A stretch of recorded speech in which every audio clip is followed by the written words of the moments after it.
ನಮಸ್ತೆ ಸ್ನೇಹಿತರೆ, ಕನ್ನಡ ದೀಪ ಯೂಟ್ಯೂಬ್ ಚಾನಲ್ಗೆ ನಿಮಗೆಲ್ಲರಿಗೂ ಆತ್ಮೀಯವಾದಂಥ ಸ್ವಾಗತವನ್ನು ಕೋರುತ್ತಾ, ಕಳೆದ ಸಂಚಿಕೆಯಲ್ಲಿ ಬಂಡಾಯ ಸಾಹಿತ್ಯದ ಬಗ್ಗೆ ತಿಳ್ಕೊಂಡಿದ್ವಿ ಅಲ್ವಾ. ಇವತ್ತು ಬಂಡಾಯ ಸಾಹಿತ್ಯದ ಪ್ರಮುಖ ಸಂವೇದನೆಗಳಲ್ಲಿ ಒಂದಾಗಿರುವಂತಹ ದಲಿತ ಸಂವೇದನೆ ಅಥವಾ ದಲಿತ ಸಾಹಿತ್ಯ, ಹಾಗೆ ಮಹಿಳಾ ಸಂವೇದನೆ ಹಾಗೂ ಮುಸ್ಲಿಂ ಸಂವೇದನೆಯ ಬಗ್ಗೆನೂ ತಿಳ್ಕೊಳ್ಳೋಣ.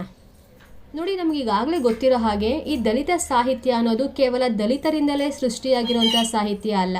ಇಲ್ಲಿ ದಲಿತರನ್ನ ಬಿಟ್ಟು ಬೇರೆ ವರ್ಗದ ಲೇಖಕರು ಕೂಡ ಇದ್ದಾರೆ.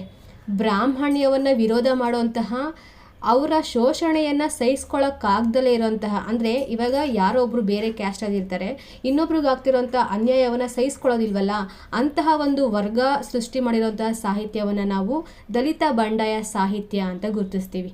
ಹಾಗಾಗಿ ಎಲ್ಲವೂ ಕೂಡ ಅಂದರೆ ದಲಿತರ ಪರ ಸಹಾನುಭೂತಿಯನ್ನು ಹೊಂದಿರುವಂತಹ ಸಾಹಿತ್ಯವೆಲ್ಲವನ್ನು ನಾವು ದಲಿತ ಸಾಹಿತ್ಯ ಅಂತ ಕರಿಬೋದು. ಇಲ್ಲಿ ಬರೀ ದಲಿತರಷ್ಟೇ ಒಳಗೊಂಡಿದ್ರೆ ಅದು ದಲಿತ ಸಾಹಿತ್ಯ ಅಂತ ಕನ್ಸಿಡರ್ ಆಗೋದಿಲ್ಲ. ಇವಾಗ ಹೇಳ್ತಿರೋಂಥ ಈ ಹೇಳಿಕೆಯನ್ನು ನೆನಪಲ್ಲಿ ಇಟ್ಕೊಳ್ಳಿ, ಯಾಕಂದರೆ ಈ ದಲಿತ ಸಾಹಿತ್ಯ ಮುಗಿಯೋಷ್ಟೊತ್ತಿಗೆ ಈ ವಾಕ್ಯವನ್ನು ಮತ್ತೆ ಇನ್ನೊಂದ್ಸಲ ಹೇಳ್ತೀನಿ, ಯಾಕೆ ಅಂತ ಅವಾಗ ಅರ್ಥ ಆಗುತ್ತೆ. ಈಗ ಒಂದು ಸ್ವಲ್ಪ ನಾವು ಬಂಡಾಯ ಸಾಹಿತ್ಯ ಚಳುವಳಿ ಯಾವ ರೀತಿ ರೂಪುಗೊಳ್ತು, ಕಾರಣ ಏನು ಅಂತ ನಾವು ಕಳೆದ ಸಂಚಿಕೆಯಲ್ಲಿ ತಿಳ್ಕೊಂಡಿದ್ವಿ ಅಲ್ವಾ. ಒಂದು ಸ್ವಲ್ಪ ರೀಕ್ಯಾಪ್ ನೋಡೋದಾದರೆ, ಬ್ರಿಟಿಷರು ನಮ್ಮ ದೇಶದಲ್ಲಿದ್ದರು, ಅವ್ರು ನಮ್ಮನ್ನು ಬಿಟ್ಟು ಹೋಗ್ಬಿಟ್ರೆ ನಮ್ಮ ದೇಶದಲ್ಲಿರುವಂತಹ ದರಿದ್ರ, ಬಡತನ, ಕಷ್ಟ ಎಲ್ಲ ನಿವಾರಣೆ ಆಗೋಗ್ಬಿಡುತ್ತೆ ಅಂತ ನಂಬ್ಕೊಂಡಿದ್ದು ಅಲ್ವಾ. ಸ್ವತಂತ್ರ ನಂತರನೂ ಕೂಡ ಯಾವುದೇ ದರಿದ್ರ, ಅಜ್ಞಾನ, ಕಷ್ಟಗಳ್ಯಾವುದು ಸರಿನೇ ಹೋಗಲಿಲ್ಲ. ಸ್ವತಂತ್ರ ಪಡಿಬೇಕಾದ್ರೆ ನಾವೆಲ್ಲ ಒಂದು ಅಂತ ಹೋರಾಡಿದಂತಹ ಆ ಒಗ್ಗಟ್ಟು, ತ್ಯಾಗ, ಔದಾರ್ಯ, ಮೌಲ್ಯಗಳು ಎಲ್ಲ ಮೂಲೆ ಗುಂಪಾಗೋಗ್ಬಿಟ್ಟು ಸ್ವಾರ್ಥ ಹೆಚ್ಚಾಯಿತು, ಜಾತಿ ಭೇದ ಇವೇ ತುಂಬ ತಾಂಡವಾಡ್ತಾ ಇತ್ತು ನಮ್ಮ ಭಾರತದ ತುಂಬೆಲ್ಲ. ಈಗ ಇನ್ನೂ ಹೆಚ್ಚಾಗಿಯೇ ಇದೆ ಅಲ್ವಾ. ವ್ಯಕ್ತಿ ಮತ್ತು ವ್ಯಕ್ತಿತ್ವದಲ್ಲಿ ಬಿರುಕುಂಟಾಗುತ್ತೆ, ಪ್ರಾಮಾಣಿಕತೆಗೆ ಮತ್ತು ಶ್ರಮಕ್ಕೆ ಯಾವುದೇ ಬೆಲೆನೂ ಕೂಡ ಸಿಗ್ದಂಗೆ ಹೋಗ್ಬಿಡುತ್ತೆ. ವ್ಯಕ್ತಿಗಳ ನಡುವೆ ವೈಮನಸ್ಯ ಜಾಸ್ತಿ ಆಗ್ತಾ ಇರುತ್ತೆ. ಇದು ನಮ್ಮ ಭಾರತದ ಅಂದಿನ ಸ್ಥಿತಿಗತಿಗಳು, ಈಗಲೂ ಹಾಗೇ ಇದೆ, ಅದು ಬೇರೆ ಪ್ರಶ್ನೆ. ನೋಡಿ, ಇಂತಹ ಸಂದಿಗ್ಧವಾಗಿರುವಂತಹ ಗಂಭೀರ ವಾತಾವರಣದಲ್ಲಿ ಸೂಕ್ಷ್ಮ ಸಂವೇದನಾಶೀಲ ಬರಹಗಾರರಿದ್ರಲ್ವಾ, ಅವರು ತಮ್ಮ ತಾಳ್ಮೆಯನ್ನು ಕಳ್ಕೊಂಡ್ಬಿಡ್ತಾರೆ. ಯಾಕೆ ನೋಡಿ, ನಮ್ಮ ದೇಶದ ಈ ದುಸ್ಥಿತಿಯ ಬಿಸಿ ಎಲ್ಲ ರಂಗಕ್ಕೂ ತಟ್ಟುತ್ತೆ, ಸಾಹಿತ್ಯ ರಂಗಕ್ಕೂ ತಟ್ಟಬೇಕಾಗಿತ್ತಲ್ವಾ. ಆದರೆ ಹಳೆ ಕಾಲಘಟ್ಟ ಈ ನವ್ಯ, ಪ್ರಗತಿಶೀಲ, ನವೋದಯ ಇವರೆಲ್ಲ ಏನು ಲೇಖಕರಿದ್ರಲ್ವ, ಅವರು ಅದೇ ಕಲ್ಪನಾ ಲೋಕದಲ್ಲೇ ಜನಗಳನ್ನು ಒಂದು ಹೊಸ ದಿಕ್ಕಿಗೆ ಕರ್ಕೊಂಡು ಹೋಗೋಂಥ ರೀತಿಯಲ್ಲಿ ಕವನಗಳನ್ನ, ಕೃತಿಗಳನ್ನ ಬರಿಬೇಕಾಗಿತ್ತು. ಆದರೆ ಅವರು ಅದು ಯಾವುದನ್ನು ಮಾಡ್ತಾನೆ ಇರಲಿಲ್ಲ. ಇನ್ನು ಕನಸಿನ ಲೋಕದಲ್ಲೇ ಇದ್ದರು. ಎಲ್ಲ ಒಟ್ಟಾರೆ ಲೇಖಕರಲ್ಲ, ಕೆಲವರು ಇದ್ದರು ವಾಸ್ತವತೆಯನ್ನು ಅರ್ಥ ಮಾಡಿಕೊಂಡು ಬರಿತಾ ಇರೋಂಥ ಲೇಖಕರು.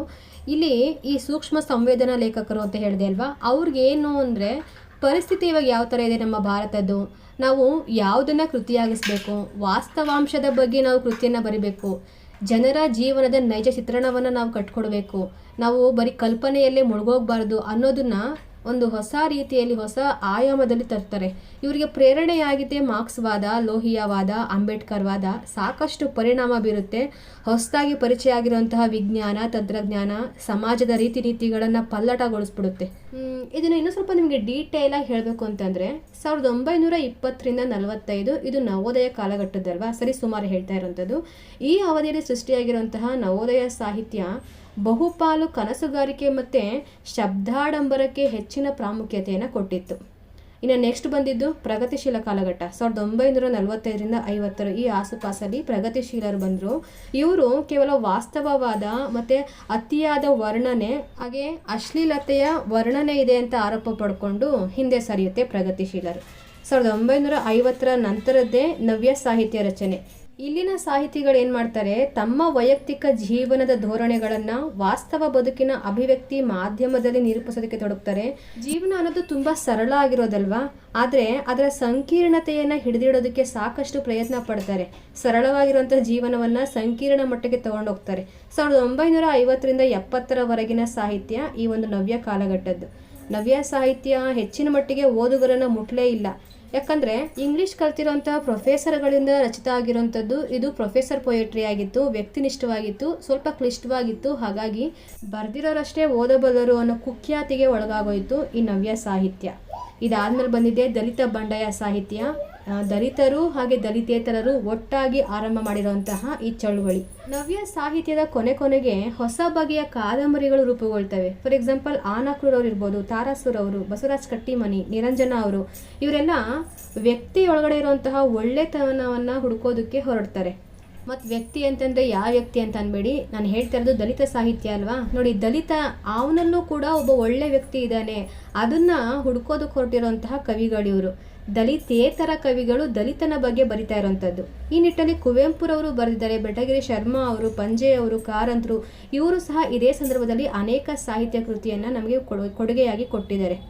ನಾವಿಲ್ಲಿ ಜಿ ವೆಂಕಟಯ್ಯ ಅವ್ರನ್ನ ಸ್ಮರಿಸಲೇಬೇಕಾಗುತ್ತೆ. ಒಬ್ಬ ದಲಿತ ಸಾಹಿತಿಯವರು. ಇತರೆ ವರ್ಗದ ಕವಿಗಳು ದಲಿತನ ಜೀವನದ ಬಗ್ಗೆ ಹೇಳೋದಕ್ಕೂ ದಲಿತನ ಬಗ್ಗೆ ಚಿತ್ರಿಸೋದಕ್ಕೂ ದಲಿತನೇ ಹೇಳ್ಕೊಳ್ಳೋದಕ್ಕೂ ತುಂಬ ವ್ಯತ್ಯಾಸ ಇದೆ ಅಲ್ವಾ. ದಲಿತನಲ್ಲಿರುವಂತಹ ಒಳ್ಳೆತನದ ಬಗ್ಗೆ ಮಾತ್ರ ಮೇಲ್ಸ್ತರದಲ್ಲಿ ಚಿತ್ರಿತ ಮಾಡ್ಬೋದು ಯಾರು, ದಲಿತೇತರ ಕವಿಗಳು. ಆದರೆ ದಲಿತನ ಬಗ್ಗೆ ದಲಿತನೇ ಬರೆದಿರುವಂಥದ್ದು ತುಂಬ ಸಮಂಜಸವಾಗಿರುವಂತಹ ಸಾಹಿತ್ಯ, ದಲಿತ ಸಾಹಿತ್ಯ ಅಂತ ಕರೆಸ್ಕೊಳ್ಳುತ್ತೆ. ನೀವಿಲ್ಲಿ ಒಂದು ಅಂಶವನ್ನು ಗಮನಿಸಬೇಕು. ಇತರೆ ವರ್ಗದ ಲೇಖಕರು ದಲಿತರ ಬಗ್ಗೆ ಬರೆದಿರೋದು ಮನೆ ಮಾತಾಗುತ್ತೆ, ಅದ್ರ ಬಗ್ಗೆ ಕೂಲಂಕುಷವಾಗಿ ಚರ್ಚೆ ಮಾಡ್ತಾರೆ, ಕೃತಿಗಳನ್ನ ತಗೊಂಡು ಓದ್ತಾರೆ. ಆದರೆ ಜಿ ವೆಂಕಟಯ್ಯ ಅವರು ದಲಿತರೇ ಆಗಿರುವಂತಹ ದಲಿತ ಕವಿಗಳು ಬರೆದಿರುವಂತಹ ಕೃತಿ ಚರ್ಚೆನೂ ಆಗಲಿಲ್ಲ, ಮನೆ ಮಾತು ಆಗಲಿಲ್ಲ. ಹೇಳಬೇಕು ಅಂತಂದರೆ ನಮಗೆ ದಲಿತ ಸಾಹಿತಿ ಯಾರು ಅಂತಂದಿದ ತಕ್ಷಣ ನೆನಪಾಗೋದೇ ದೇವನೂರು ಮಹಾದೇವ ಅವರು, ಆಮೇಲೆ ಸಿದ್ಧಲಿಂಗಯ್ಯ ಸರ್ ಅವರು ಅಲ್ವಾ. ಅವರಿಬ್ಬರೇ ಪ್ರಮುಖವಾಗಿ ನೆನಪಾಗುವಂಥದ್ದು. ಆದರೆ ಅವ್ರಿಗೂ ಮುಂಚಿನ ದಲಿತ ಕವಿ ಅಂತ ಕರೆಸ್ಕೊಂಡಿದ್ದು, ದಲಿತ ಕವಿ, ದಲಿತ ಸಾಹಿತ್ಯದಲ್ಲಿ ಸಾಹಿತ್ಯವನ್ನು ಬರೆದಿದ್ದು ಜಿ ವೆಂಕಟಯ್ಯ ಅವರು. ಈಗ ಇನ್ನೂ ದಲಿತ ಚಳುವಳಿ ನಮ್ಮ ಕನ್ನಡದಲ್ಲಿ ಶುರುವಾಗಿಲ್ಲ. ಮುಖ್ಯ ಪ್ರೇರಣೆ ಆಗಿದೆ 1955ರಲ್ಲಿ ಮಹಾರಾಷ್ಟ್ರದಲ್ಲಿ ದಲಿತ ಪ್ಯಾಂಥರ್ಸ್ ಚಳುವಳಿ ಆರಂಭ ಆಗುತ್ತೆ. ಅಲ್ಲಿ ಶಂಕರ್ ಅತ್ವಾಳ ಖಾರತ್ ಅವರು, ಅಣ್ಣಾ ಬಾಪು ಸಾಟ್, ಬಾಬುರಾವ್ ಬಾಗೋಲ, ನಾಮದೇವ್ ಢಾಸಳ, ರಾಜಾ ಡಾಜೆ ಇತ್ಯಾದಿ ದಲಿತ ವರ್ಗದ ಲೇಖಕರು ಮರಾಠಿ ಭಾಷೆಯಲ್ಲಿ ಸಾಹಿತ್ಯವನ್ನು ರಚನೆ ಮಾಡ್ತಾ ಇದ್ದಾರೆ. ಯಾವಾಗ 1955ರಲ್ಲಿ ಮಹಾರಾಷ್ಟ್ರದಲ್ಲಿ ದಲಿತ ಪ್ಯಾಂಥರ್ಸ್ ಚಳುವಳಿಯ ಮೂಲಕ. ದಲಿತ ಪ್ಯಾಂಥರ್ಸ್ ಚಳುವಳಿ ಹುಟ್ಟಿದ ಸಂದರ್ಭದಲ್ಲೇ ನಮ್ಮಲ್ಲಿ ಈ ಜಿ ವೆಂಕಟಯ್ಯ ಅಂತ ಹೇಳಿದೆ ಅಲ್ವಾ, ಅವರು ನೊಂದ ಜೀವ ಅನ್ನೋ ಕಾದಂಬರಿಯನ್ನು ಬರೀತಾರೆ. ಇದರಲ್ಲಿ ಹರಿಜನರ ಸಮಸ್ಯೆಯನ್ನು ತುಂಬ ನೀಟಾಗಿ ವರ್ಣನೆ ಮಾಡಿದ್ದಾರೆ. ಸವಿಸ್ತಾರವಾಗಿ ಅಂತ ಹೇಳ್ತಾರಲ್ಲ, ಆ ಥರ ಹರಿಜನರ ಸಮಸ್ಯೆಗಳನ್ನು ಬಿಚ್ಚಿಡ್ತಾರೆ. ಈ ಚಳುವಳಿಯ ಪ್ರಭಾವವನ್ನು ಪಡ್ಕೊಂಡು ನಮ್ಮ ಕನ್ನಡದಲ್ಲಿ ಕಾರಂತರು ಚೋಮನದುಡಿ ಅಂತ ಬರೀತಾರೆ, ದೇವನೂರು ಮಹಾದೇವ ಅವರು ದ್ಯಾವನೂರು ಅಂತ ಬರೀತಾರೆ, ಸಿದ್ಧಲಿಂಗಯ್ಯ ಅವರು ಹೊಲೆಮಾದಿಗರ ಹಾಡು ಅನ್ನೋ ಕೃತಿಯನ್ನು ಬರೀತಾರೆ. ಇವೆಲ್ಲ ಹೆಚ್ಚೆಚ್ಚು ಚರ್ಚೆ ಆಗುತ್ತೆ.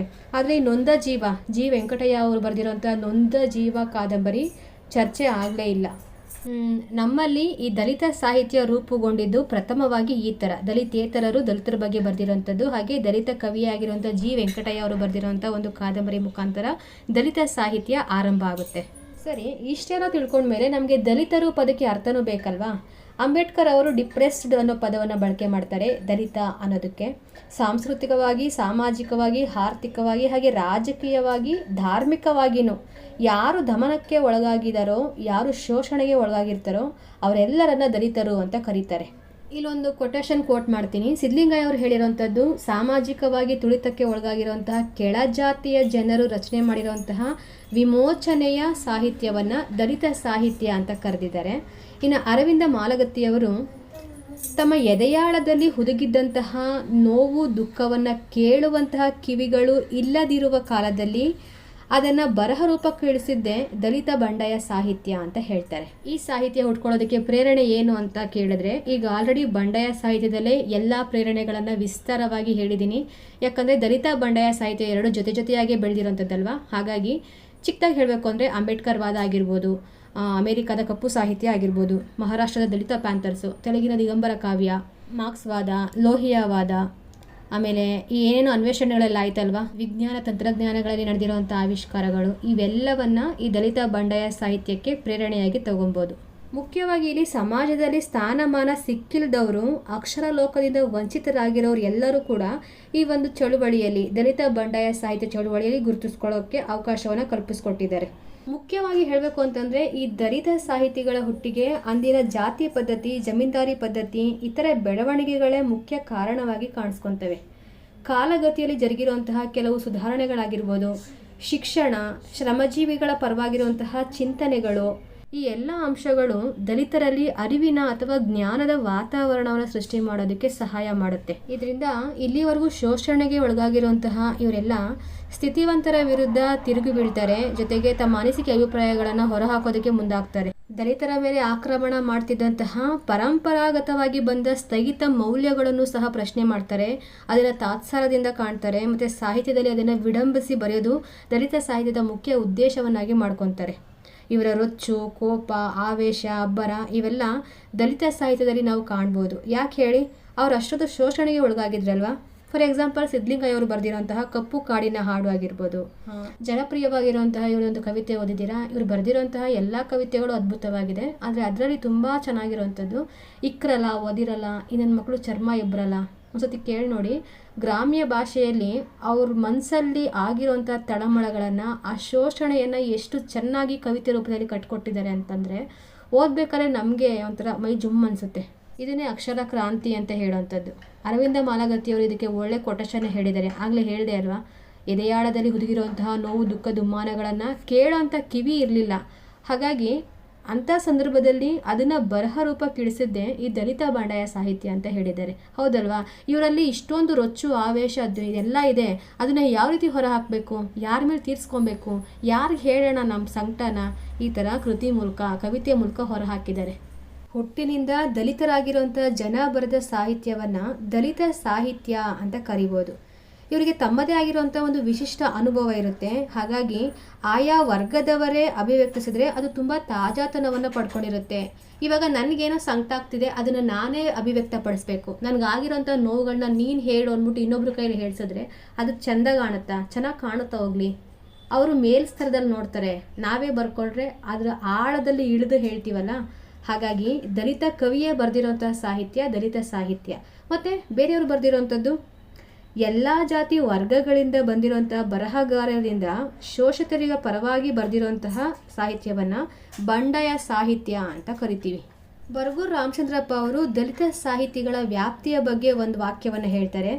ಪ್ರಗತಿಪರ ದಲಿತ ಸಾಹಿತಿಗಳೆಲ್ಲ ಬಂಡಾಯ ಸಾಹಿತಿಗಳು, ಬಂಡಾಯ ಸಾಹಿತಿಗಳೆಲ್ಲ ದಲಿತ ಸಾಹಿತಿಗಳಲ್ಲ ಅಂತ ಹೇಳೋ ಮೂಲಕ ದಲಿತ ಸಾಹಿತ್ಯದ ವ್ಯಾಪ್ತಿಯನ್ನು ತಿಳಿಸ್ಕೊಡ್ತಾರೆ ನಮ್ಮ ಬರಗೂರು ರಾಮಚಂದ್ರಪ್ಪ ಅವರು. ಇದೇನೇ ಇರಲಿ, ಒಟ್ಟಿನಲ್ಲಿ ದಲಿತರ ಪರವಾಗಿ ಕಾಳಜಿಯನ್ನು ಇಟ್ಕೊಂಡು ಬರೆದಿರುವಂತಹ ಸಾಹಿತ್ಯವೆಲ್ಲವನ್ನು ನಾವು ದಲಿತ ಸಾಹಿತ್ಯ ಅಂತ ಕರಿಬೋದು. ಇದಕ್ಕೆ ಕೆಲವೊಂದಿಷ್ಟು ಕವಿಗಳ ಕೃತಿಗಳನ್ನು ಕೂಡ ಇಲ್ಲಿ ಲಿಸ್ಟ್ ಮಾಡೋದಾದರೆ, ಶಿವರಾಮ ಕಾಡನಕುಪ್ಪೆಯವರು ಬರೆದಿರುವಂತಹ ಕುಕ್ಕರಹಳ್ಳಿ ದಲಿತ ಗ್ರಾಮ, ಜಿ ವೆಂಕಟಯ್ಯ ಅವರು ಬರೆದಿರುವಂತಹ ನೊಂದ ಜೀವ, ಸತ್ಯಾನಂದ ಪಾತ್ರೋಟ ಅವರು ಬರೆದಿರುವಂತಹ ನಿನಗಿಲ್ಲ ಜ್ವಾಕೆ ಗೆಳತಿ, ಕರಿಯ ಕಟ್ಟಿದ ಕವನ, ಮಾಲಗತ್ತಿಯವರು ಬರೆದಿರುವಂತಹ ಮೂಕನಿಗೆ ಬಾಯಿ ಬಂದಾಗ, ಕೆ ಬಿ ಸಿದ್ದಯ್ಯ ಅವರು ಬರೆದಿರುವಂತಹ ಬಕಾಲ ಮತ್ತು ದಕ್ಲಾ ಕಥಾದೇವಿ ಕಾವ್ಯ, ಮಾಗಿ, ಮಾನಾಜ ಅವರು ಬರೆದಿರುವಂತಹ ಕೇಡು ಜಗಮಾದಿಗ ಹೊಲೆಯ, ಮುಳ್ಳೂರು ನಾಗರಾಜ್ ಅವರು ಬರೆದಿರುವಂತಹ ನೆಲದ ಜೋಗುಳ, ಮರಣ ಮಂಡಲ ಮಧ್ಯದೊಳಗೆ, ಜಂಬಣ್ಣ ಅಮರಚಿಂತ ಅವರು ಬರೆದಿರುವಂತಹ ಮಣ್ಣಲ್ಲಿ ಬಿರಿದ ಅಕ್ಷರ, ಸಿದ್ಲಿಂಗಯ್ಯ ಅವರು ಬರೆದಿರುವಂತಹ ಹೊಲೆಮಾದಿಗರ ಹಾಡು, ಚಂದ್ರಣ್ಣ ವಾದಿಕರ್ ಅವರು ಬರೆದಿರುವಂತಹ ಬಂಡೆದ್ದ ದಲಿತರ ಬೀದಿ ಹಾಡಿಗಳು ಇತ್ಯಾದಿ. ನೋಡಿ, ಈ ಸಾಹಿತ್ಯ ದಲಿತರಿಗಾಗಿ ದಲಿತರೇ ಪ್ರಾರಂಭ ಮಾಡಿರುವಂಥ ಚಳುವಳಿ ಆದ್ದರಿಂದ ಇದಕ್ಕೆ ಹೆಚ್ಚಿನ ಸ್ಥಾನಮಾನ, ಮಹತ್ವ ಕೂಡ ಸಿಕ್ತು. ಈಗ ಇನ್ನೊಂದು ಅಂಶ, ಇಲ್ಲಿ ದಲಿತ ಬಂಡಾಯ ಸಾಹಿತ್ಯ ಅಂತ ಒಟ್ಟೊಟ್ಟಿಗೆ ನಡೀತಾ ಇದ್ದಿದ್ದು ಯಾಕೆ ಡಿವೈಡ್ ಆಯಿತು ಕಾಲಾನಂತರದಲ್ಲಿ ಅಂತಂದರೆ, 1979 ಮಾರ್ಚ್ 9ರಿಂದ 11ರವರೆಗೆ ಧರ್ಮಸ್ಥಳದಲ್ಲಿ ಕನ್ನಡ ಸಾಹಿತ್ಯ ಪರಿಷತ್ತಿನ ವತಿಯಿಂದ ಅಖಿಲ ಭಾರತ ಕನ್ನಡ ಸಾಹಿತ್ಯ ಸಮ್ಮೇಳನ ನಡೆಯುತ್ತಲ್ಲ, ಅಲ್ಲಿ ಅಡಿಗರು ಅದಕ್ಕೆ ಅಧ್ಯಕ್ಷರಾಗಿರ್ತಾರೆ. ಡಾಕ್ಟರ್ ಹಂಪ ನಾಗರಾಜಯ್ಯ ಅವರು ಪರಿಷತ್ತಿನ ಅಧ್ಯಕ್ಷರಾಗಿರ್ತಾರೆ. ಸಮ್ಮೇಳನದಲ್ಲಿ ದಲಿತ ಗೋಷ್ಠಿಯನ್ನು ನಡೆಸಬೇಕು ಅಂತ ಒತ್ತಡಗಳು ಬಂದಾಗ, ಈ ದಲಿತ ಮತ್ತು ಬಲಿತ ಅನ್ನೋ ಪ್ರತ್ಯೇಕತೆ ಯಾಕೆ ಮಾಡ್ತೀರಾ? ಆ ಥರ ಮಾಡಬಾರ್ದು, ದಲಿತ ಗೋಷ್ಠಿ ಏರ್ಪಡಿಸೋದನ್ನು ನಾನು ನಿರಾಕರಿಸ್ತೀನಿ ಅಂತ ಹೇಳಿಬಿಡ್ತಾರೆ. ಅವ್ರು ಮಾಡೋದಕ್ಕೆ ಒಪ್ಪಿಗೆ ಕೊಡೋದೇ ಇಲ್ಲ. ಇದೇ ಕೋಪದಿಂದ ದಲಿತರ ಪರವಾಗಿರುವಂತಹ ಬಂಡಾಯ ಲೇಖಕರೆಲ್ಲ ಸೇರಿ ಅದೇ ದಿನ ಪರ್ಯಾಯವಾಗಿ ಬೆಂಗಳೂರಲ್ಲಿ ಬಂಡಾಯ ಸಾಹಿತ್ಯ ಸಮ್ಮೇಳನವನ್ನು ಆಯೋಜಿಸ್ತಾರೆ, ಪರಿಷತ್ತಿನ ಮಾತಿಗೆ ಮೀರಿ. ಆದರೆ ಈ ಪರಿಷತ್ತು ನಮಗೂ ಕೂಡ ದಲಿತ ಕಾಳಜಿ ಇದೆ ಅನ್ನೋದನ್ನು ತೋರಿಸ್ಬೇಕು ಅಂತ 1979 ಮೇ 6ನೇ ತಾರೀಕು ಬೆಂಗಳೂರಲ್ಲಿ ದಲಿತ ಸಾಹಿತ್ಯ ಕುರಿತ ವಿಚಾರ ಸಂಕಿರಣವನ್ನು ಏರ್ಪಾಡು ಮಾಡುತ್ತೆ. 1979ರಲ್ಲಿ ಡಿಸೆಂಬರ್ 19ರಂದು ದಲಿತ ಮಕ್ಕಳು ಕುರಿತ ವಿಚಾರ ಸಂಕಿರಣ ನಡೆಸ್ತಾರೆ. ಇದೇ ದಲಿತ ಮಕ್ಕಳು ಅನ್ನೋ ಸ್ಮರಣ ಸಂಚಿಕೆಯನ್ನು ಕೂಡ ಬಿಡುಗಡೆ ಮಾಡ್ತಾರೆ. ಬಂಡಾಯ ಚಳುವಳಿಯ ಬಗ್ಗೆ ಭಿನ್ನಾಭಿಪ್ರಾಯವಿದ್ದವರೆಲ್ಲ ಪರಿಷತ್ತಿನ ದಲಿತ ಸಾಹಿತ್ಯ ಚಟುವಟಿಕೆಗಳಲ್ಲಿ ಭಾಗವಹಿಸ್ತಾರೆ. ಈ ಪರಿಷತ್ತು ಸಮಕಾಲೀನ ಆಶಯಗಳಿಗೆ ಸ್ಪಂದಿಸ್ತಾ ಇಲ್ಲ ಅನ್ನೋ ಆರೋಪದಿಂದ ಪಾರಾಗೋದಕ್ಕೆ ಸಿ ವೀರಣ್ಣಯ್ಯ ಅವರ ಸಂಪಾದಕತ್ವದಲ್ಲಿ ಕನ್ನಡ ಪ್ರತಿಭಟನೆ ಕಾವ್ಯ ಅನ್ನೋದನ್ನು ಆ ಸಂಚಿಕೆಯನ್ನು ಹೊರತರುತ್ತೆ. ಈ ಆಂಥಾಲಜಿಗೆ ಕವಿತೆಯನ್ನು ಕೊಡಬಾರ್ದು ಅಂತ ಬಂಡಾಯ ಸಂಘಟನೆಯ ಆದೇಶ ಇದ್ದರೂ ಕೂಡ ಕೆಲವರಲ್ಲಿ ನಮ್ಮ ಅವಕಾಶ ತಪ್ಪು ಹೋಗುತ್ತೇನೋ ಅಂತ ಭಾವಿಸ್ಕೊಂಡು ತಮ್ಮ ಕವಿತೆಗಳನ್ನು ಅದಕ್ಕೆ ಕೊಡೋದಕ್ಕೆ ಪ್ರಿಂಟ್ ಮಾಡಿಸೋದಕ್ಕೆ ಕೊಡೋದಕ್ಕೆ ಅಪ್ಪಣೆಯನ್ನು ಕೂಡ ಕೊಟ್ಬಿಡ್ತಾರೆ. ಈ ಮೂಲಕ ಎಲ್ಲರೂ ಪರಿಷತ್ತಿನ ಪರವಾಗಿ, ಕೆಲವರು ಬರಗೂರು ರಾಮಚಂದ್ರಪ್ಪ ಅಂತವ್ರನ್ನ ಬಿಟ್ಟು ಪರಿಷತ್ತಿನ ಪರವಾಗಿ ನಿಂತ್ಕೊತಾರೆ. ಅಂದರೆ ದಲಿತರ ಆಶಯಗಳನ್ನು ಹೊತ್ಕೊಂಡು ಕೆಲವೊಂದಷ್ಟು ಗುಂಪು ಇದ್ದರೆ, ಇನ್ನೊಬ್ಬರು ನಾವು ಡಿವೈಡ್ ಆಗೋದು ಬೇಡ, ಹಿಂಗೆ ಜೊತೆಲೇ ಇರೋಣ, ಪರಿಷತ್ತಿನ ಮೂಲಕನೇ ನಮ್ಮೆಲ್ಲ ಕೆಲಸಗಳು ನಡೀಲಿ ಅಂತ ಒಪ್ಕೊಂಡ್ಬಿಡ್ತಾರೆ. ಈ ಗುಂಪಲ್ಲಿ ಅನೇಕ ಲೇಖಕರಲ್ಲಿ ಭಿನ್ನಾಭಿಪ್ರಾಯಗಳು ಕೂಡ ಮೂಡ್ತವೆ. ಇದರಿಂದ ದಲಿತ ಸಾಹಿತಿಗಳಿಗೆ ತುಂಬಾ ಬೇಸರ ಆಗುತ್ತೆ. 1983ರಲ್ಲಿ ಬಂಡಾಯ ಚಳುವಳಿಯಿಂದ ಅಸಮಾಧಾನಗೊಂಡಿದ್ದಂತಹ ದಲಿತ ಲೇಖಕರು ಬೇರ್ಪಡ್ತಾರೆ. ಅಂದರೆ ಪರ್ಯಾಯವಾಗಿ ಇನ್ನೊಂದು ಸಂಘಟನೆ ಕಟ್ಕೋಬೇಕು ಅಂತ ಅಲ್ಲ, ಬದಲಾಗಿ ನಾವೇ ಹೆಚ್ಚಿನ ಸಂಖ್ಯೆಯಲ್ಲಿ ಇದ್ದೀವಲ್ವಾ, ನಮ್ಮ ಅಸ್ತಿತ್ವವನ್ನು ನಾವು ಯಾಕೆ ಕಳ್ಕೊಬೇಕು ಅನ್ನೋ ಉದ್ದೇಶದಿಂದ ಪ್ರತ್ಯೇಕ ಗುಂಪಾಗಿ ಮಾರ್ಪಾಡಾಗ್ತಾರೆ ದಲಿತ ಸಾಹಿತಿಗಳು. ಆರಂಭದಲ್ಲಿ ಹೇಳಿರುವಂಥ ಒಂದು ಮಾತನ್ನ ಇವಾಗ ನೆನಪಿಸ್ಕೊಳ್ಳಿ.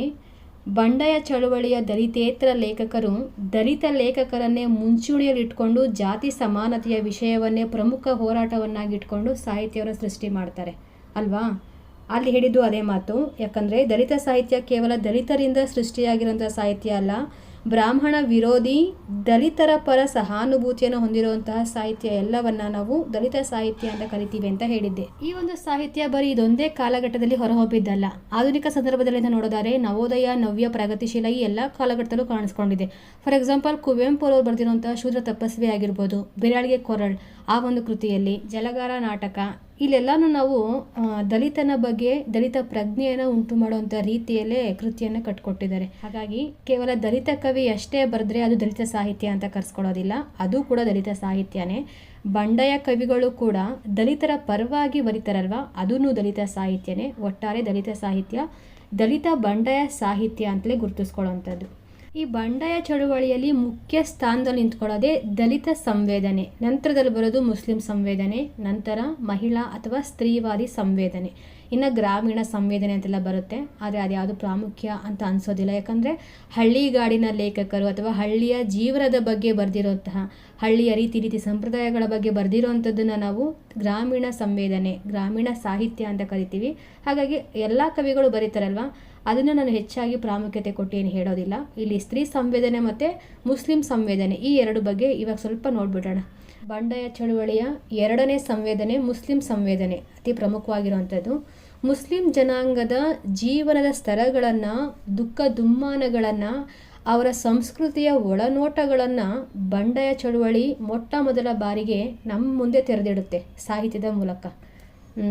18-19ನೇ ಶತಮಾನದ ಸಂದರ್ಭದಲ್ಲಿ ಮುಸ್ಲಿಂ ತತ್ವ ಪದಕಾರರನ್ನು ಬಿಟ್ಟರೆ ಅತಿ ವಿರಳ ಸಾಹಿತಿಗಳು ನಮ್ಮ ಕಣ್ಮುಂದೆ ಇದ್ದಾರೆ ಅಲ್ವಾ. ಫಾರ್ ಎಕ್ಸಾಂಪಲ್ ಶರೀಫರು, ಪಿಂಜಾರ್ ರಾಮದಾಸ್ ಅವರು, ಚೆನ್ನೂರ ಜಲಾಲ್ ಸಾಬ್ ಅವರು, ಆಮೇಲೆ ಕೊಳ್ಳೂರ ಹಸನ್ ಬಾಬಾ ಅವರು, ಇವರೆಲ್ಲ ಅನುಭವ ಕವಿಗಳು. ಇವರು ಮುಸ್ಲಿಂ ಕವಿಗಳಾಗಿದ್ರೂ ಕೂಡ, ಮುಸ್ಲಿಮರ ಜನಾಂಗದಲ್ಲಿ ಹುಟ್ಟಿದ್ರೂ ಕೂಡ ಮುಸ್ಲಿಮರ ಬಗೆಗೆ ಏನು ಹೇಳ್ಕೊಂಡಿಲ್ಲ, ಏನು ಬರೆದಿಲ್ಲ.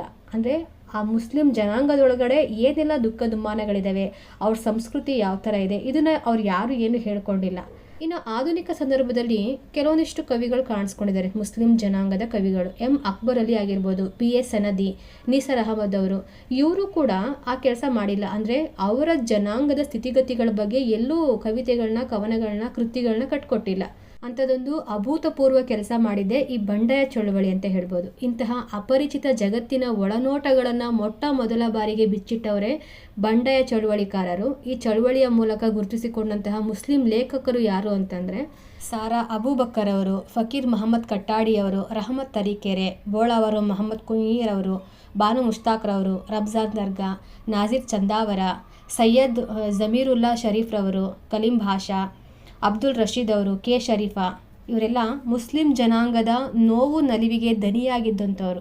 ತಮ್ಮ ಸಂಸ್ಕೃತಿಯನ್ನು ಗೌರವಿಸುತ್ತಲೇ ಸಮುದಾಯದ ಮುಖ್ಯ ಪ್ರವಾಹಿನಿಯಲ್ಲಿ ಸೇರಿಕೊಂಡಂಥವರು ಈ ಪ್ರಮುಖ ಲೇಖಕರು.